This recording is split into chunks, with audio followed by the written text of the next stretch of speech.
Señor, Evangelio según San Mateo, capítulo 26.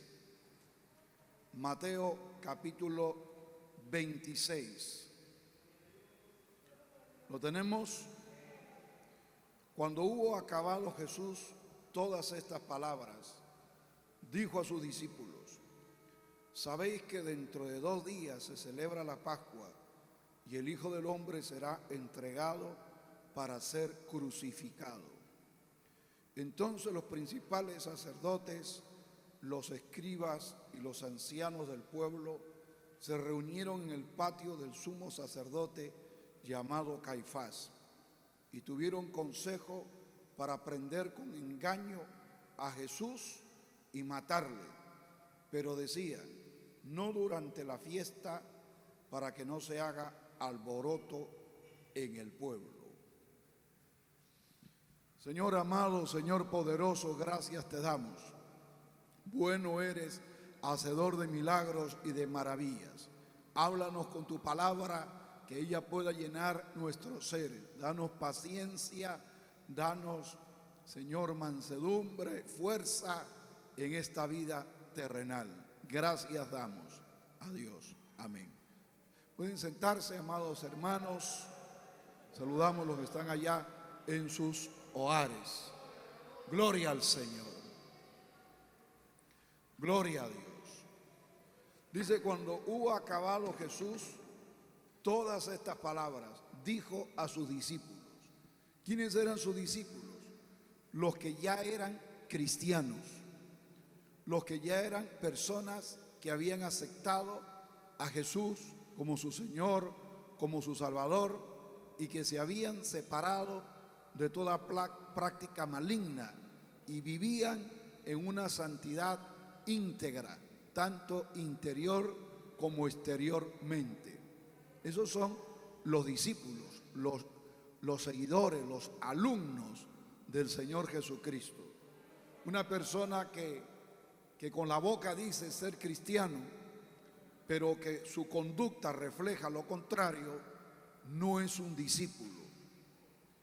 Pero él le habla esto a los discípulos, porque nosotros tenemos que entender que hay mensajes que son para las personas que no son hijos de Dios, las personas que no tienen a Dios en el corazón.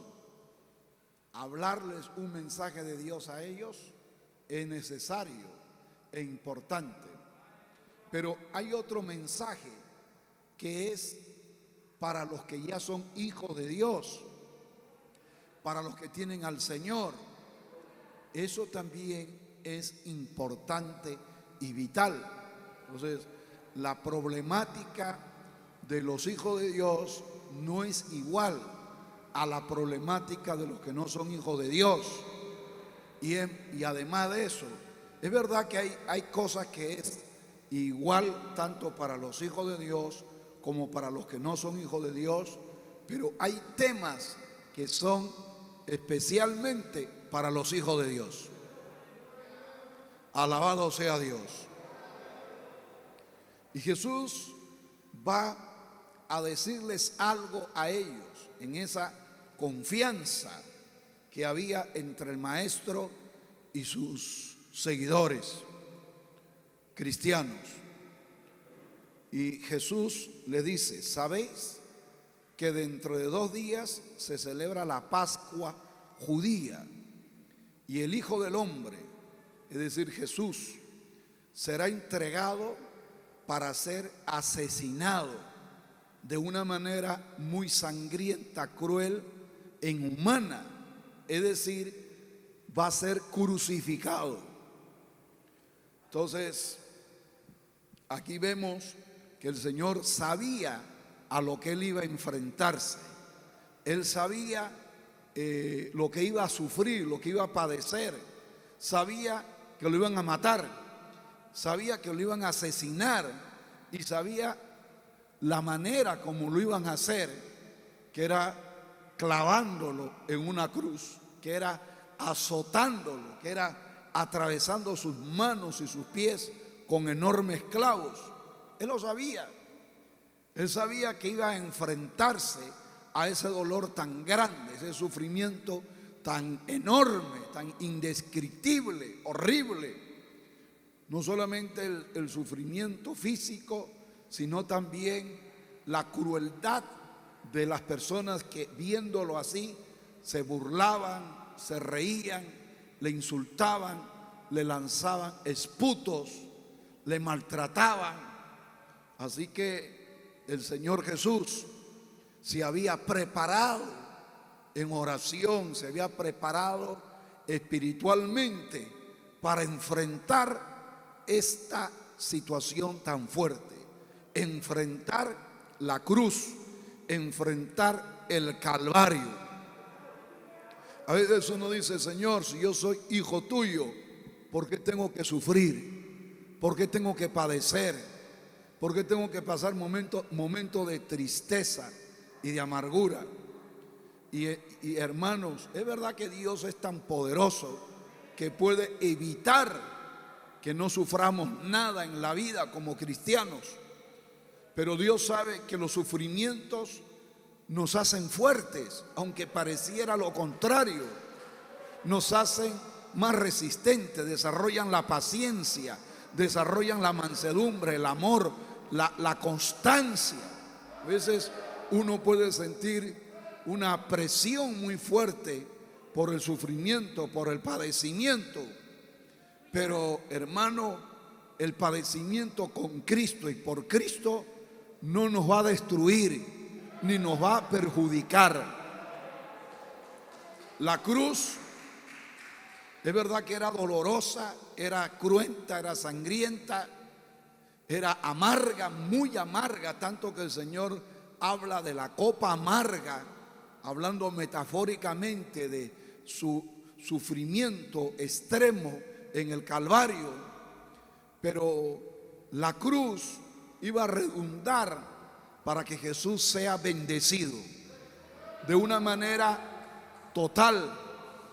La Biblia dice que Jesús fue humillado hasta lo máximo y fue exaltado hasta lo sumo.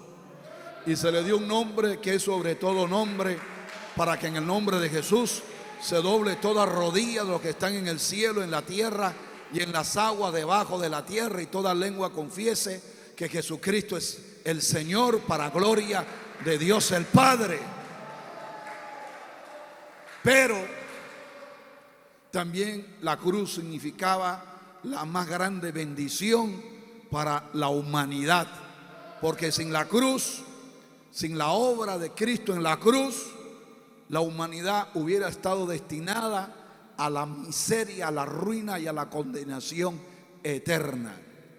Así que si el Señor nos pone en el camino sufrimientos y padecimientos, Dios nos va a preparar, y uno tiene que estar ya mentalmente preparado para enfrentar los padecimientos. No hay que horrorizarnos, ni espantarnos, ni descontrolarnos. No, porque así como Dios nos puede someter a sufrimientos, simultáneamente nos da la capacidad de poder enfrentarlos, soportarlos y resistirlos. Él nos da la capacidad. Él lo hace porque Él es poderosísimo. Dios no nos va a probar más allá de nuestra capacidad, más allá de nuestra resistencia. Él sabe hasta dónde tú puedes resistir, hasta dónde puedes soportar. Él lo sabe, Él lo conoce. Alabado sea el Señor. Gloria a Dios. Entonces, preparémonos, hermanos, ahora para los problemas del futuro, y enfrentémoslo en el nombre del Señor. No nos rindamos, oremos, confiemos en Dios, aunque pareciera que no vamos a poder resistir. Dios nos dará la capacidad más que suficiente para ser más que vencedores. El Señor Por otro lado, aquí hemos leído que les dice a los discípulos: me van a matar, voy a ser crucificado, voy a derramar mi sangre. Alabado sea Dios. Entonces, aquí vemos cómo el Señor quería que sus discípulos supieran que Él iba a sufrir mucho. Alabado sea Dios. Y el Señor quiere que nosotros sepamos lo que Él sufrió por nosotros. Y Él valientemente, como un guerrero lleno de coraje, se enfrentó a la cruz. Y lo hizo por amor a ti y por amor a mí. Los hijos de Dios no debemos tenerle miedo a los sufrimientos. No debemos tenerle pavor, terror a los padecimientos, ni a las tribulaciones, ni a las amarguras. Porque con Cristo somos más que vencedores. Porque la Biblia dice: todo lo puedo en Cristo que me fortalece.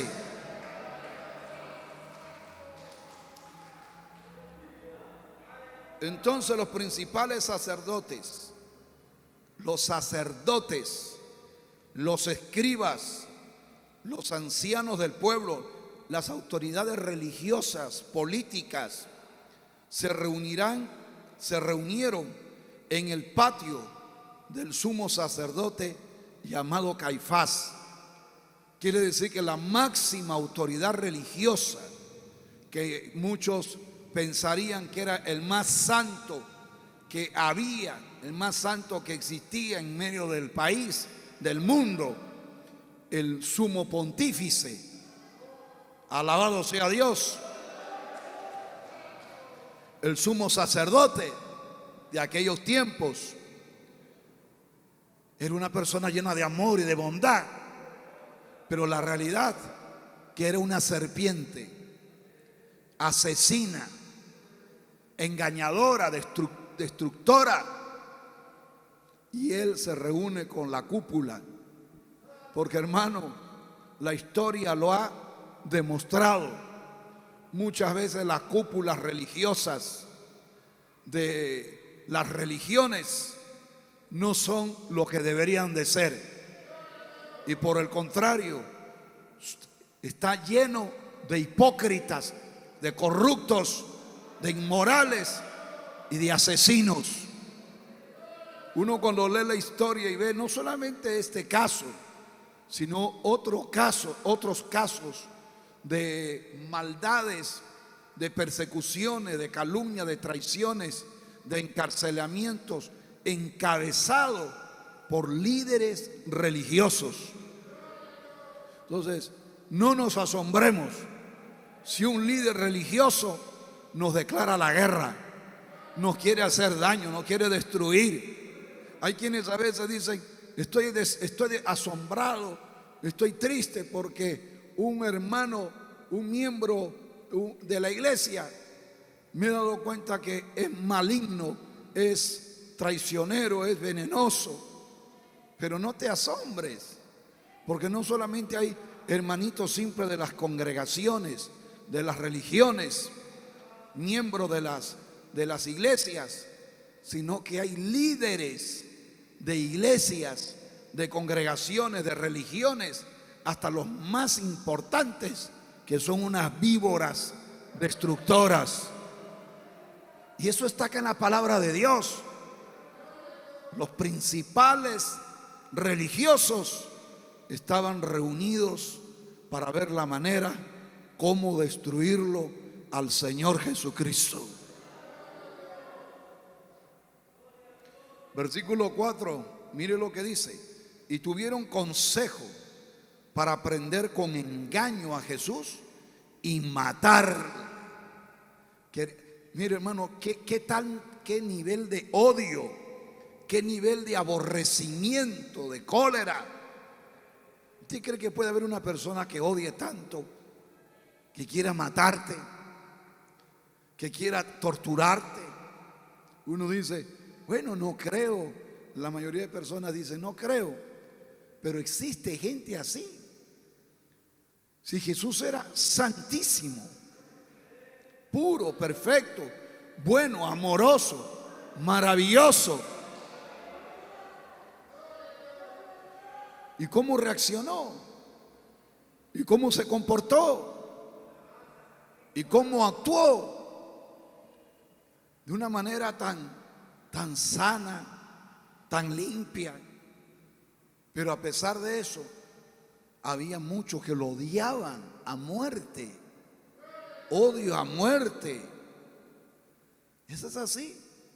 Así que no te asombres si hay personas que te aborrecen por ser cristiano, aún familiares que tú dices, pero ahora todavía deberían alegrarse que tengo una vida más sana, pero la reacción que tienen es diferente. Más bien te aborrecen por ser santo, te aborrecen por vivir en moral, te aborrecen por actuar con justicia,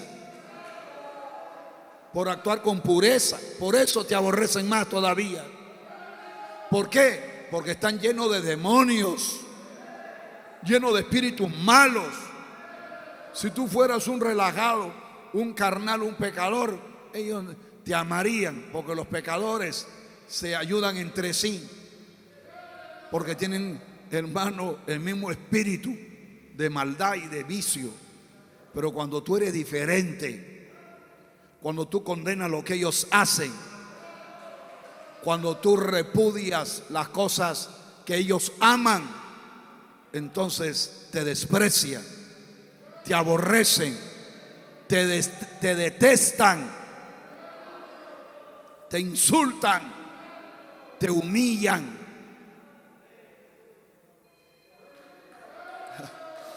Entonces, si tú eres un hijo de Dios y ves que hay gente que te odia y te aborrece, debes de estar seguro que esa gente está endemoniada, esa gente está podrida, esa gente está en maldad, aunque la gente no lo sepa, aunque no haya pruebas. Pero todo aquel que odia es que tiene al diablo adentro.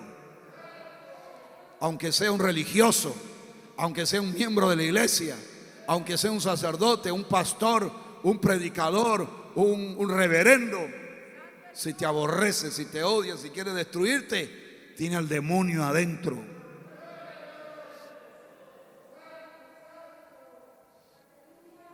Y decían, no durante la fiesta de la Pascua, para que no se haga alboroto en el pueblo, porque esta gente es astuta, son serpientes muy sutiles, y no querían que el pueblo se dé cuenta, que el pueblo reaccione mal, que el pueblo se decepcione, porque esta gente se preocupa mucho de que el pueblo piense bien en ellos, que el pueblo los mire como los santos, los justos, los maravillosos. Pero la verdad no es esa, hermano. La verdad que son zorros, son, hermano, son víboras ponzoñosas. Eso es lo que son. Pero ellos siempre se cuidan su imagen, su testimonio, de que la gente los mire como los santísimos, como los perfectos, como los buenos, los amorosos, los misericordiosos. Pero no lo son, hermano. No lo son. Y hay gente que incluso halaga, enaltecen a ciertas personas y dicen, pero qué hombre más maravilloso, qué mujer más santa, qué hombre más fiel, más recto. Pero la verdad que de fiel, de recto, de puro no tiene nada. Por eso que usted, antes de halagar a alguien, mírelo bien, conózcalo bien, porque las apariencias engañan.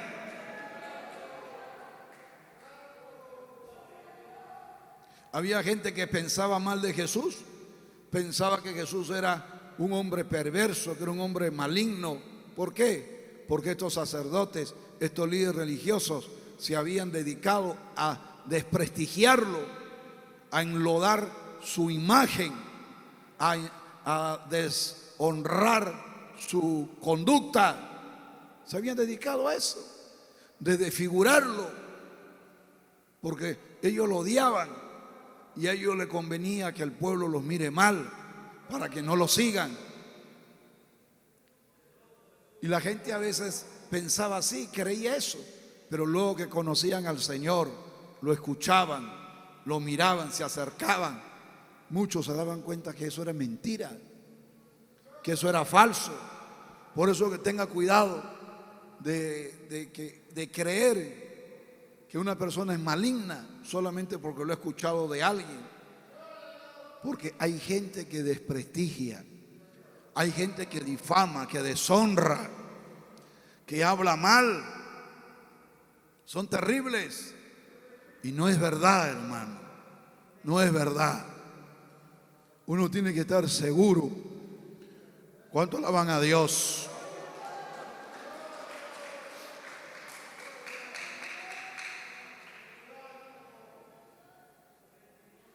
Alabado sea Dios. Vamos a leer versículo 14. Gloria a Dios. Entonces uno de los 12, que se llamaban Judas Iscariote, fue a los principales sacerdotes y le dijo: ¿qué me queréis dar? Y yo lo entregaré. Ellos le asignaron 30 piezas de plata. Y desde entonces buscaba oportunidad para entregarle. Un apóstol, un discípulo, se volvió traidor y fue a buscar a los enemigos de Jesús, que a él le constaba que lo odiaban y querían apresarlo. Y le dijo: yo se los voy a entregar. Yo sé dónde está. Yo sé cómo pueden arrestarlo. Así le dice. Pero ¿cuánta plata me van a dar? ¿Cuánto dinero me van a dar? Se los voy a vender. Pero deme plata. Y hay personas que nos traicionan por plata. ¿Se da cuenta? Y otros que te traicionan no le ofrecen plata, le ofrecen un cargo, le ofrecen una posición. Y por eso, hermano, te traicionan. Te dejan solo, te abandonan, porque le ofrecen plata o le ofrecen otra cosa, algún beneficio. Pero un hijo de Dios es fiel a Dios. Un hijo de Dios es fiel a su prójimo, fiel a su pastor, fiel al hombre de Dios. No lo traiciona por dinero, ni porque le han ofrecido algún beneficio. No, hermano, es fiel. Pero hay quienes son traidores, hermano. Son traicioneros. Alabado sea Dios.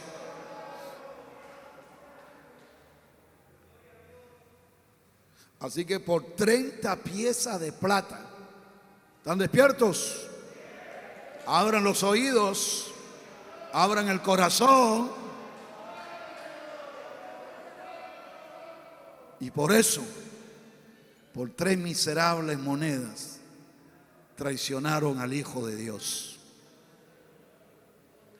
Qué terrible, qué maldad. Versículo 6. Y estando Jesús en Betania, en casa de Simón el leproso, vino a él una mujer con un vaso de alabastro de perfume de gran precio, y lo derramó sobre la cabeza de él, estando sentado a la mesa. Y al ver esto, los discípulos se enojaron diciendo: ¿para qué este desperdicio? Porque esto pudo haberse vendido a gran precio y haberse dado a los pobres. Y entendiéndolo Jesús les dijo: ¿por qué molestáis a esta mujer? Pues ha hecho conmigo una buena obra. Porque siempre tendréis pobres con vosotros, pero a mí no siempre me tendréis. Porque al derramar este perfume sobre mi cuerpo, lo ha hecho a fin de prepararme para la sepultura. De cierto os digo que donde quiera que se predique este evangelio en todo el mundo, también se contará lo que ésta ha hecho para memoria de ella.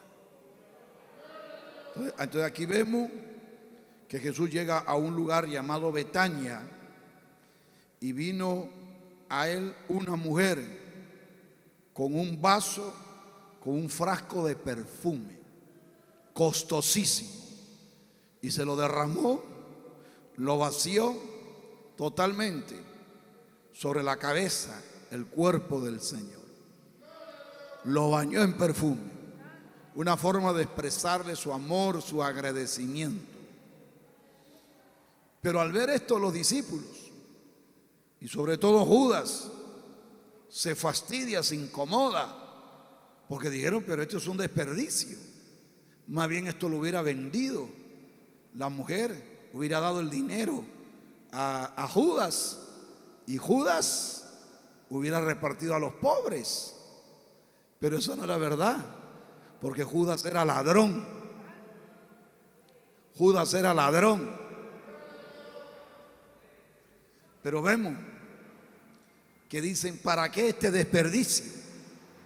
Darle a Dios nunca va a ser un desperdicio. Invertir tu tiempo en la obra de Dios nunca es un desperdicio. Invertir tu ofrenda, tu colaboración, lo que tú quieras dar para Dios, nunca va a ser un desperdicio. Diezmar no es un desperdicio. Dar, hermano, donaciones para la obra de Dios no es un desperdicio. Pero ¿quiénes son los que hablan así? ¿Quiénes son? Los que están envenenados, los que están llenos de demonios y llenos de robo y de desprecio ante el Señor. Alabado sea Dios. Todos los que hablan mal de ti cuando tú prosperas son los que te aborrecen, porque si te amaran se gozaran. Te dirían, hermano, me gozo que ahora tienes un carro nuevo. Me gozo, hermano, que ahora tienes una casa nueva. Me gozo que ahora tienes un negocio más próspero. Me gozo que ahora tienes zapatos nuevos. Me gozo que tienes un vestido nuevo. Me gozo que te han aumentado el sueldo. Me gozo que estás ganando mucho dinero. Te estás volviendo una persona muy próspera. Esos son los que te aman. Pero los que saben que tú estás prosperando, que tú estás avanzando, y hablan mal y se enfurecen y se encolerizan, son los envidiosos, son los celosos, que te odian, que te desprecian. Alabado sea Dios. Si Dios bendice a un cristiano, si Dios bendice materialmente a un pastor, a un obispo, a un hombre de Dios, hermano, usted debe de gozarse, debe de alegrarse, no enfurecerse y murmurar. Alabado sea Dios. Así que aquí había gente que murmuraba, que hablaba mal, se expresaba mal, y eso era doloroso para el corazón de Jesús. Eso era amargo para el corazón del Señor, que hubiera esa forma de actuar y de hablar. Doloroso, hermano. Usted no sentiría dolor que alguien te regale algo bonito, un par de zapatos, te regale un pavo, te regale dinero, algo, y que la gente diga, ¿cómo le van a dar eso a él? Eso es desperdiciar, eso es malgastar. No, hermano. Ni siquiera la gente dijo, se lo merece, él es el Señor, es un hombre de Dios, es santo, es puro. No, hermano. Es ofensivo que digan que por qué se le ha dado a alguien algo bueno, que es un desperdicio. No, hermano. O es una mala administración, o en lugar de darle eso a los pobres. Jesús dijo, siempre tendrán pobres y le pueden ayudar, pero a mí no siempre me van a tener, porque yo me muero en cualquier momento. Alabado sea Dios, hermano.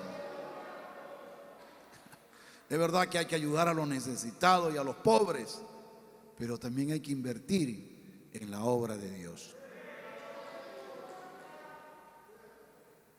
Aleluya. Y el Señor dice, lo que hizo esta mujer va a hacer que ella se haga famosa en todo lugar y en todo tiempo, porque donde se predique el Evangelio siempre se va a hablar de lo que ella ha hecho. Y qué bueno, hermano, ella no lo hizo por fama, ella no lo hizo por renombre, ella lo hizo por amor, por agradecimiento. Pero eso quedó grabado en el corazón de Dios y quedó grabado en la historia. Y eso le iba a traer una recompensa eterna. Alabado sea Dios. Y cuando usted da algo para Dios, para la obra de Dios, para los siervos de Dios, para los hijos de Dios, para la iglesia de Dios, usted va a pasar a la historia como una persona que fue desprendida y que amó con todo su corazón. ¿Cuánto alaban a Dios?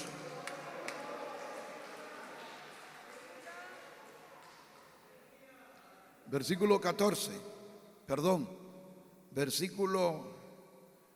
17. El primer día de la fiesta de los panes sin levadura, es decir, de la Pascua, vinieron los discípulos a Jesús diciéndole, ¿dónde quieres que preparemos para que coma la Pascua? Y él dijo, id a la ciudad a cierto hombre y decirle, el maestro dice, mi tiempo está cerca. En tu casa celebraré la Pascua con mis discípulos.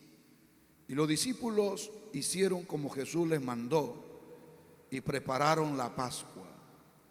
Cuando llegó la noche, se sentó a la mesa con los 12 y mientras comían dijo, de cierto os digo que uno de vosotros me va a entregar, me va a traicionar. El Señor sabía quién le iba a traicionar. Y el Señor lo dice. ¿Y por qué lo dice?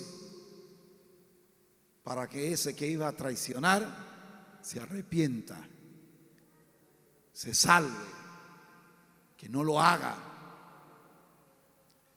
Y entristeciéndose en gran manera, comenzó cada uno de ellos a decirle, ¿soy yo, Señor, el que te va a traicionar? ¿Soy yo el que te va a traicionar?, le decía otro. Otro le decía, soy yo. Y cada uno de los 12 le dijo, Señor, ¿soy yo el que te va a traicionar? Entonces Jesús responde y dice, el que mete la mano conmigo en el plato, ese me va a entregar. Quiere decir que ese que estaba ahí muy cerca metiendo el pan para remojarlo en una especie de crema, lo iba a entregar. Es decir, que estaba comiendo con el Señor. Qué privilegio estar al lado del Señor y comer a su lado. Él me va a entregar. Y esa persona ya estaba identificada. Jesús se lo dice de frente. Yo sé que tú me vas a traicionar. Yo lo sé. Sé lo que vas a hacer. Sé lo que quieres hacer. Y Jesús le dice, a la verdad, el Hijo del Hombre va a la cruz, va a la muerte, según está escrito de él en la palabra profética en la Biblia. Eso estaba dentro del plan de Dios, que Jesús tenía que morir. para salvar a la raza humana. Mas hay de aquel hombre por quien el Hijo del Hombre es entregado. Bueno le hubiera a ese hombre no haber nacido. Entonces respondiendo Judas, el que le traicionaba, dijo: ¿soy yo, maestro? Le dijo: tú lo has dicho con tu propia boca. Tú eres, le dice, tú eres el que me va a traicionar. Tú lo eres. Se lo dice de frente. El Señor sentía, el Señor sabía. A veces, hermano, uno no sabe quién nos va a traicionar, pero a veces sí lo sabemos, porque Dios nos lo revela. Dios te dice: ese que está ahí te odia, te aborrece, te va a hacer daño, va a hablar mal de ti, está planeando destruirte, está planeando hacerte mucho daño. Alabado sea Dios. Está planeando despedazarte. Ya tú lo sabes. Y si tú ya lo sabes, fortalécete. Cuídate de esa persona. Si ya Dios te lo ha dicho, protégete de esa persona. Que puede ser un religioso, puede ser un predicador, puede ser un sacerdote, un obispo de alto rango, puede ser un presbítero, puede ser un llamado profeta. ¿Sabe quién era este? Un apóstol. Entonces, si a Jesús lo traicionó un apóstol, ¿tú crees que a ti no te puede también traicionar una persona que debería ser alguien confiable?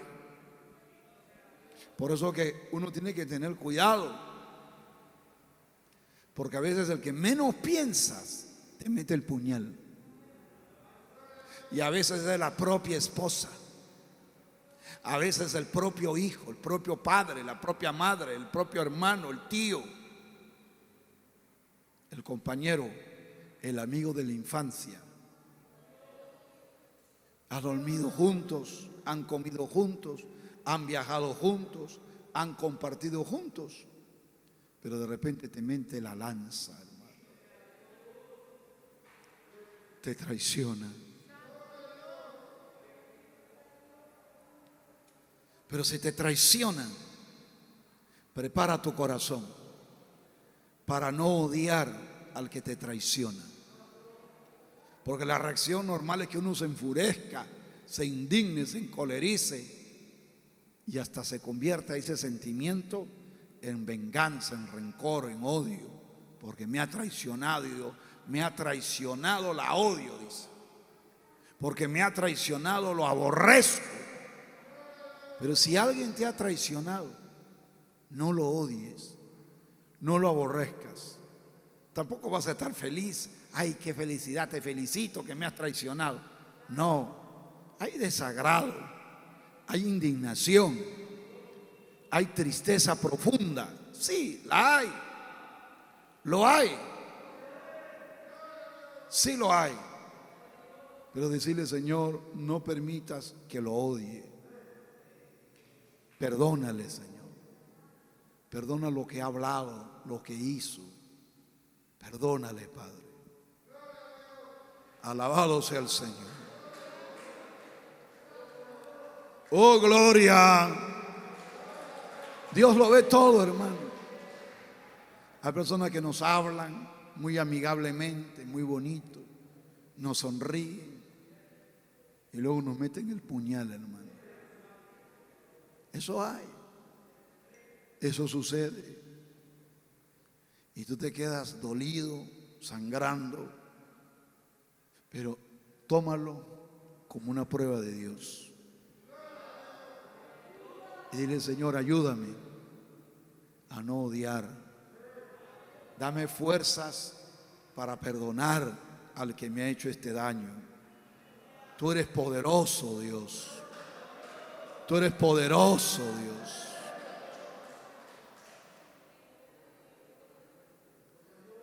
Jesús le dice: al que me traicione,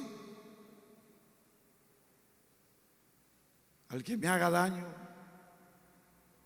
mejor le hubiera sido nunca haber nacido, porque la maldición que le va a venir es grande, hermano. Si hay algo que es grave, grave, es el traidor. Es grave, hermano, muy grave. Traicionar al que te ama, traicionar al que confió en ti, traicionar a aquel que te hizo bien. Qué cosa más terrible. Todo traidor tiene el demonio adentro, hermano. ¿Y por qué te traiciona? Por dinero, por envidia, por celo, por orgullo, por beneficiarse de alguna manera. Te traiciona, hermano. Versículo 26. Y mientras comían, tomó Jesús el pan y bendijo, y lo partió y dio a sus discípulos, y dijo: tomad, comed, esto es mi cuerpo. Y tomando la copa y habiendo dado gracias, les dio, diciendo: bebed de ella todos, porque esto es mi sangre del nuevo pacto, que por muchos es derramada para remisión de los pecados. Y os digo que desde ahora no beberé más de este fruto de la vid, hasta aquel día en que lo beba nuevo con vosotros en el reino de mi Padre. Jesús está celebrando la Santa Cena. El pan partido y el jugo de la uva, el vino. Y dijo: tomen todos el vino, coman todos el pan. Y dice: este vino representa mi sangre, que va a ser derramada. Y este pan partido representa mi cuerpo, que va a ser destrozado. Aquí de nuevo el Señor está declarando que Él era consciente de todo lo que iba a sufrir, de todo lo que iba a padecer, de las heridas profundas que iba a experimentar y que iban a brotar abundante sangre.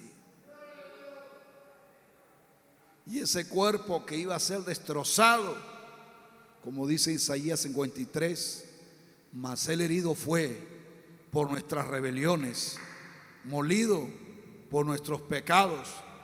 El castigo de nuestra paz fue sobre Él, y por sus llagas fuimos nosotros curados.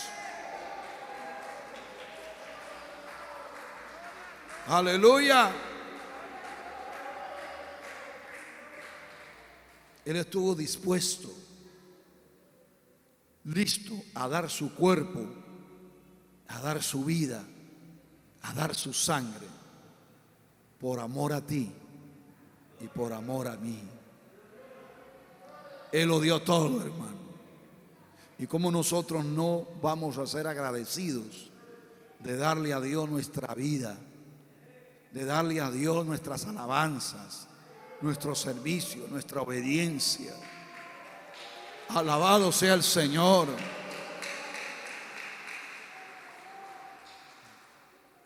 Y Él está dando su sangre a todos, dando su cuerpo a todos. Es verdad que esto es una ceremonia, es un símbolo de lo que Él iba a hacer en la cruz, hermano. Porque a la hora que usted toma el jugo de la uva, está tomando jugo de uva, pero simbólicamente es la sangre de Cristo. Y el pan es pan, harina, pero simbólicamente es el cuerpo de Cristo. Y lo que está diciendo: ustedes necesitan mi sangre y mi cuerpo, la sangre y el cuerpo de Cristo, porque su sangre nos limpia de todo pecado. Y su cuerpo nos da vida eterna. Alabado sea Dios. Y la Santa Cena es una comunión con Cristo, con su cuerpo, con su sangre, que lo metes dentro de tu cuerpo, metes en tu cuerpo su sangre, su cuerpo, tu cuerpo se une al cuerpo de Cristo, su sangre con tu cuerpo entra en ti. Aleluya. Para vida eterna, para remisión de pecados, para limpieza de pecados. Maravilloso el Señor. Para que uno sea purificado, regenerado. Alabado sea Dios. Maravilloso sea Dios. Y nosotros necesitamos de su sangre. Y necesitamos de su cuerpo. Porque Jesús mismo lo dijo. De cierto os digo, que el que come mi carne y bebe mi sangre tendrá vida eterna.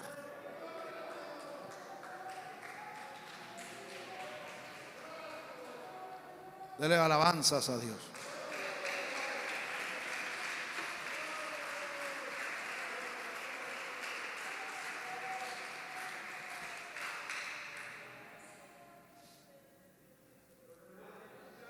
Versículo 30.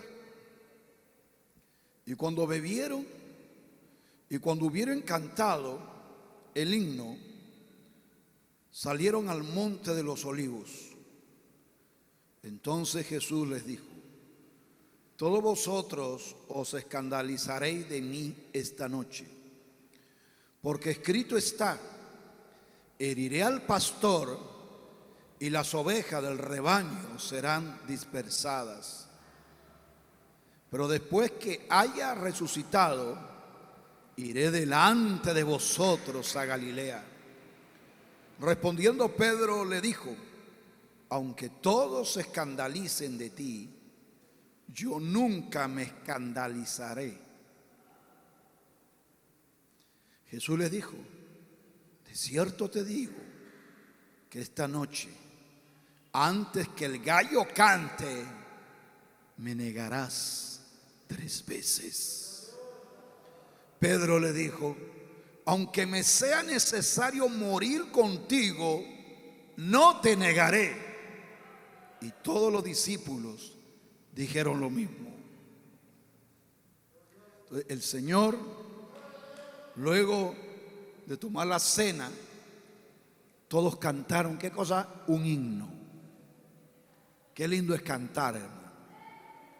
Quizás cantaron un himno, un salmo. Jesús también cantó. Todos cantaron. Cantaron una alabanza. Porque cantar nos fortalece en medio del sufrimiento. Y cantar nos fortalece para enfrentar los sufrimientos. Y Jesús le dice ahora a todos: el futuro, todos ustedes me van a dejar solo. Se van a ir en el momento más duro, más difícil. Se van a ir corriendo. Van a decir: sálvense el que pueda. Ustedes que dicen que van a estar conmigo en las buenas y en las malas, pero cuando me arresten, cuando me atrapen, ustedes se van a asustar y por miedo van a salir corriendo. Todos van a correrse. Y Pedro le dice: Señor, puede ser que estos apóstoles que están acá, que no están tan firmes, te nieguen, pero yo nunca te voy a negar. Porque yo sí te amo de corazón, porque yo sí soy fiel, porque yo sí, Señor, soy valiente. Y el Señor le dice: Pedro, ya es de noche, falta poco para que amanezca. Y cuando amanece, en el alba, el gallo canta. Antes que el gallo cante 2 veces, me negarás 3. Y negarás que me conoces. Le está diciendo, tú estás hablando de que vas a serme fiel, que no me vas a fallar, no me vas a traicionar, pero dentro de unas horitas lo vas a hacer. Y no 1, 3 veces. Porque te vas a llenar de miedo y te vas a portar de esta manera. Y eso también era doloroso para el Señor, que sus discípulos más cercanos, en el momento que él más lo necesitaba a su lado, lo abandonen. Así que no te asombres si en el momento de tu prueba, en el momento de tu dolor, de tu sufrimiento, las personas que deberían estar a tu lado brillan por su ausencia. Te dejan solo. ¿Dónde están mis amigos? ¿Dónde están mis hermanos? ¿Dónde están mis compañeros? Me han dejado solo.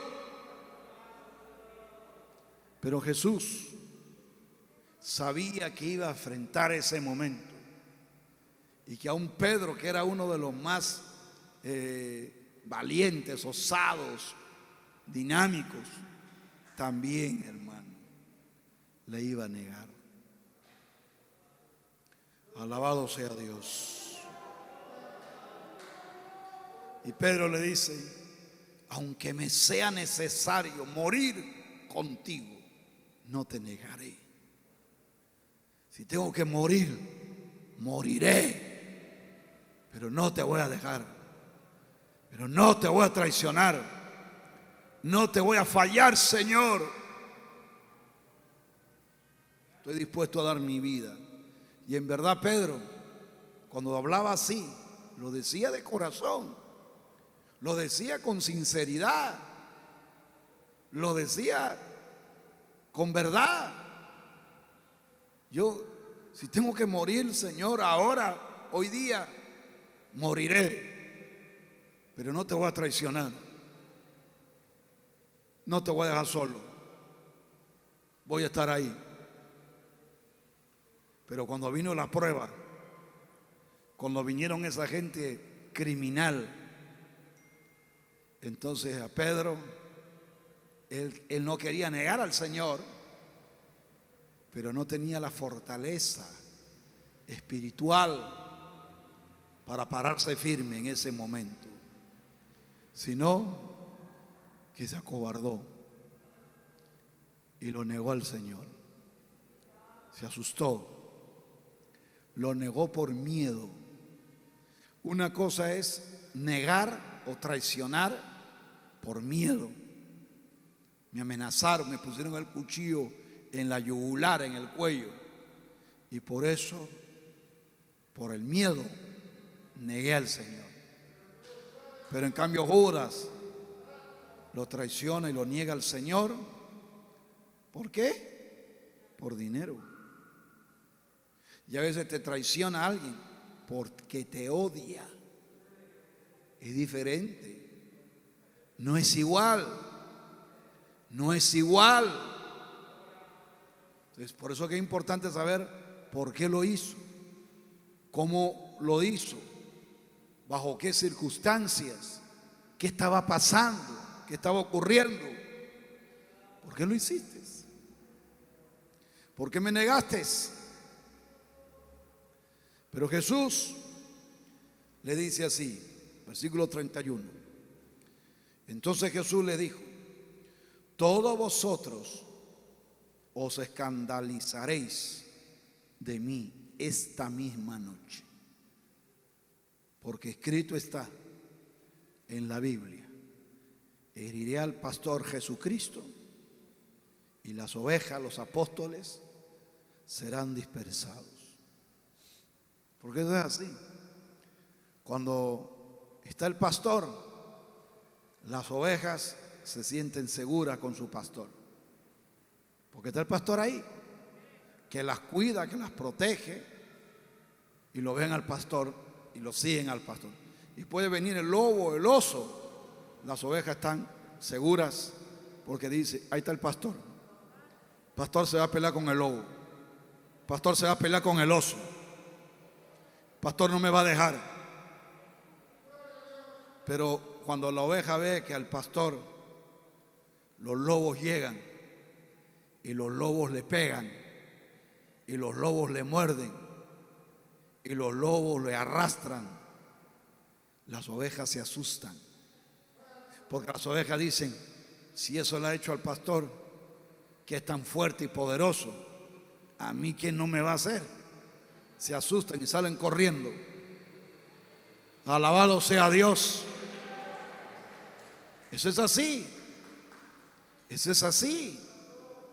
Alabado sea Dios. Ellos siempre habían visto a un Jesús que se enfrentaba a todo, que nadie le ponía ni un dedo en la cara, nadie, que se enfrentaba al viento, a la mar, a las olas, que se enfrentaba a la gente más malvada que podía existir. Se enfrentaba a los romanos, se enfrentaba a los fariseos, a los saduceos, al sumo sacerdote, quien sea, y siempre salía victorioso. Y los discípulos, los apóstoles, se sentían fuertes y seguros. Sanaba todas las enfermedades, todos los demonios lo respetaban. Cuando no había comida, solucionaba y producía comida. Es decir que estar con él era solución a todo, victoria ante todo. Pero ahora ven a su maestro que le están pegando, que lo agarran violentamente, lo insultan, y que se le veía tan aparentemente tan débil, tan frágil, tan desprotegido. Entonces eso es lo que le produce miedo, porque el Señor les estuvo hablando, les estuvo diciendo, yo tengo que padecer, tengo que sufrir, voy a entregarme, voy a dar mi vida. Entonces, eso era para que ellos se preparen y cuando vean la escena que el Señor lo capturan, lo apresan, lo golpean, ellos supiesen que no es que el Señor se ha debilitado, que el Señor ya no es el Señor, que ahora es un flacucho, que ahora es una hojarasca débil, sino que Él está haciendo eso para pagar el rescate de la raza humana. Pero ellos, a pesar que el Señor se los decía y les hablaba, se los dijo varias veces, ellos no lo tenían en la mente. Porque si ellos lo hubieran tenido en la mente, ellos hubieran dicho, el Señor sigue siendo poderoso y fuerte, sino que Él está haciendo eso para pagar la redención de la raza humana. Alabado sea Dios. Él está haciendo eso para salvar a la humanidad. Alabado. Por eso que hay veces, hermanos de la iglesia, que ven que el pastor se enferma, se aflige. Si el pastor se ha enfermado, entonces yo peor todavía. Si al pastor le falta el dinero, peor todavía yo. Entonces, si ven que su pastor está pasando un momento de debilidad, de fragilidad, los cristianos inmaduros se acobardan, se desaniman, se rinden, se apartan de los caminos de Dios, porque se olvidan que el pastor es el pastor, pero es hombre, y que así como Dios prueba a cualquier persona, también lo prueba al pastor o a la esposa del pastor, porque todos tenemos que ser probados. Alabado sea Dios. Pero ellos nunca habían visto que a su pastor le den de puñetazos, le rompan la cara, le jalen el pelo, le den con palos en la cabeza, le jalen la ropa, le rompan la ropa y comienza a brotar la sangre, hermano. Ver a su pastor, a su maestro ensangrentado. Es natural que se asusten. Por eso es que Jesús comprendió. Jesús dijo: ustedes me van a dejar solo, porque se van a asustar. Porque la Biblia lo dice y es una verdad: hiere al pastor y las ovejas salen corriendo. Pero después que me vean resucitado, victorioso, van a recuperar el ánimo y la fuerza y la fe.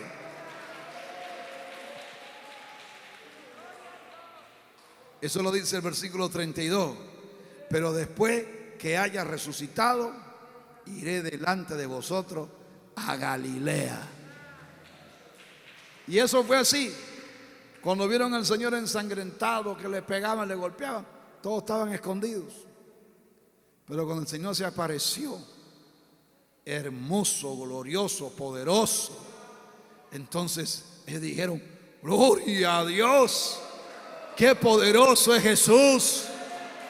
Ha vencido a la muerte. Y ya no estaba con todas esas marcas en su cara, en todo su cuerpo, toda su cara desfigurada.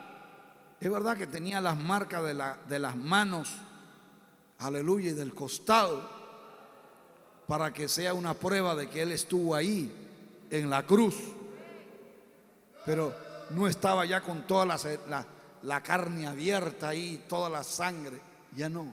Ahora se presenta poderoso, porque Él resucita con un cuerpo inmortal, un cuerpo poderoso, un cuerpo que se hacía invisible o visible, un cuerpo, hermano, glorioso.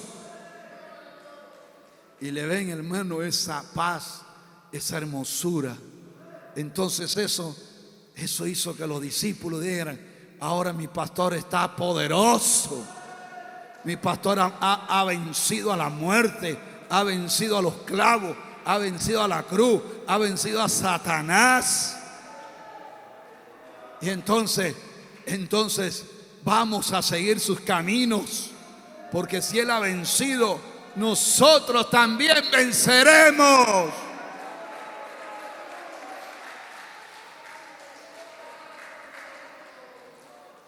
Por eso nosotros, si usted entra a este templo, va a mirar que nosotros no tenemos ninguna pintura ni ninguna escultura de un Cristo crucificado, ensangrentado, porque eso, en lugar de edificar, más lo que hace es deprimir, asustar, apenar, perturbar. Yo recuerdo que mi mamá me llevaba al templo tradicional y cada vez que nos acercábamos a una escultura, a una pintura de un Cristo crucificado, con su rostro demacrado, su rostro moribundo, muerto y delgado y con las heridas, mi mamá lloraba, se ponía triste. Y había un ambiente de pena, de tristeza. Y decía ella y la gente que estaba ahí: qué pena, cómo le pegaron, qué pena, cómo murió. Y entonces uno sale cabizbajo, afligido, triste, porque si así le han hecho al rey, al poderoso, ¿qué no me harán a mí? Pero en cambio nosotros no tenemos a un Cristo crucificado, derrotado, aparentemente vencido, sino que nosotros tenemos la mirada puesta en el Cristo resucitado.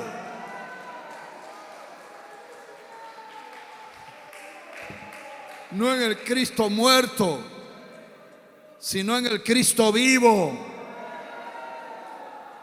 En el Cristo vivo. Es en el Cristo vivo.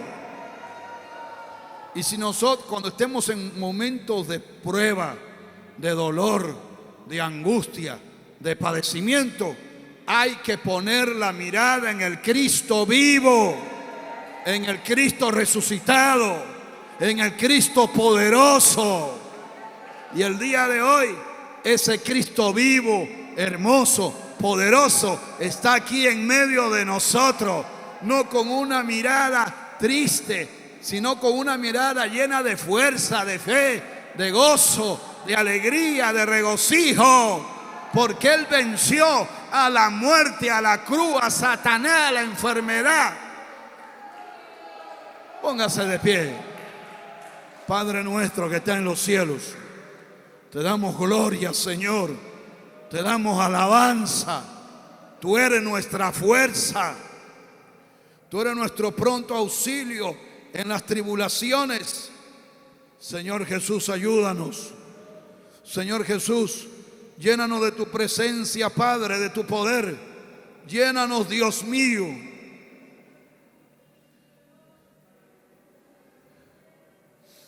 Aleluya. Obra, Padre mío. Obra, Padre. Padre, obra. Padre, obra. Padre, desbarata toda obra del diablo, toda obra satánica. Señor, mira a tu pueblo. Tu pueblo ha puesto la mirada en el Cristo vivo, el Cristo resucitado, para que no abandonen tus caminos, para que no abandonen la iglesia, para que no te nieguen, para que no se rindan. Señor, pon en su mente al Cristo vivo, victorioso, resucitado y poderoso. Tú que estás aquí en el templo, tú que estás allá en tu casa, deja de estar pensando en un Cristo muerto, un Cristo frío, un Cristo inerte, un Cristo destrozado. Él ya no está así. Él venció a la enfermedad, Él venció a la tumba, Él venció a la muerte, Él venció a Satanás, Él venció al imperio romano, Él venció a los sacerdotes corruptos, Él venció a Herodes, Él venció a Pilato, Él venció a Judas, Él venció a Caifás, Él venció al infierno. Él es el Rey de Reyes y el Señor de Señores. Sus manos son poderosas, sus brazos son poderosos, sus piernas son como columnas poderosas. Su cuerpo es todo poder. Y Él lo dijo: toda potestad me es dada en los cielos y en la tierra. Y si tú soportas la traición, y soportas la murmuración, y soportas el escarnecimiento, y soportas los padecimientos, tú también mañana serás fuerte, poderoso, victorioso, triunfante y ganador. Aleluya. Recibe fuerzas ahora, recibe poder ahora, recibe unción ahora. Renuévate, písale la cabeza a Satanás. Levanta el ánimo, levanta el ánimo, llénate de valor, llénate de fe y de confianza. Reprende a la enfermedad, reprende al miedo a la muerte, llénate de luz. Gracias te damos, Padre, gracias te damos, Señor, en el nombre de Jesús. Amén.